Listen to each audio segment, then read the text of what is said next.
Dahil alam ko, ito ang gagawin ko. Narito ang mga dapat gawing paghahanda bago at kapag may landslide.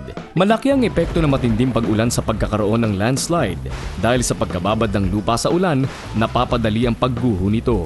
Ang landslide ay walang babala, kaya naman dapat alam natin ang gagawin bago at kapag nagla-landslide. Kung nakatira tayo malapit sa bundok at mga lugar na laging nagkakaroon ng landslide, siguraduhing may evacuation plan ang ating pamilya at ang komunidad.